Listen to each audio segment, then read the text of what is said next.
Sir মই trading কৰিছোঁ, এয়া চব মোৰ লছ দেখাইছে, এই 1300 টকা লছ দেখাইছে। দেখিছোঁ চবেই শ্বেয়াৰ মাৰ্কেটত পইচা বনাই কিন্তু মোৰ যে লছ হৈছে কিয়? কাৰণ আপুনি মাৰ্কেটৰ চেণ্টিমেণ্ট দেখা নাই আৰু আপুনি ষ্টপ লছ লগোৱা নাই, সেইটো কাৰণে আপোনাৰ লছটো বেছি হৈছে। যদি ষ্টপ লছ লগালেহেঁতেন তেতিয়াহ'লে আপুনি 10,000 লগাই যদি ভাবিলেহেঁতেন 500 টকা লছ কৰিম, তেতিয়াহ'লে 500 টকাত এক্সিট পালেহেঁতেন আপুনি। তো আপুনি ষ্টপ লছ নলগোৱাৰ কাৰণে আপোনাৰ লছ দেখুৱাই আছে আৰু এতিয়া আপুনি ফচি আছে ইয়াতে।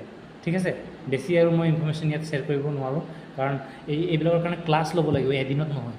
ঠিক আছে, ভালকৈ শিকিম তেনেহ'লে। ঠিক আছে, এইটো আপোনাৰ প্ৰফিট দি আছে, এটাই 8 টকা প্ৰফিট দি আছে আৰু এটা 1200 টকা লছ দি আছে। তো ষ্টপ লছ লগাব লাগিব, নিয়ম হয় ষ্টপ লছ লগাব লাগিব আৰু মাৰ্কেটৰ নিউজ ল'ব লাগিব, চেণ্টিমেণ্ট চাব লাগিব, কেণ্ডেল ষ্টিকো চাব লাগিব, এনেকুৱা কেণ্ডেল ষ্টিকো চাব লাগিব, এনেকুৱা কেণ্ডেল ষ্টিক চাব লাগিব। চব ফালৰ পৰা আপুনি যদি আপোনাৰ ওচৰত যদি হাতিয়াৰ আছে, মানে চব ফালৰ পৰা যদি ইনফৰ্মেশ্যন আছে, তেতিয়া আপুনি ট্ৰেডত নামিব পাৰে। যেনেকুৱা ক্ৰিকেটত কোনোবা গ'লে গ্লভছ লগাই যায়, চব লগাই যায়, প্ৰটেকশ্যন লৈ যায়, তেতিয়াই ক্ৰিকেটত খেলিব যায়। তো ছেম তেনেকুৱাই মানে কি ট্ৰেডিং ফিল্ডটো এটা হৈ গ'ল, ক্ৰিকেটৰ পিচ বুলি ধৰি ল'ব, তেতিয়াই বাচিব।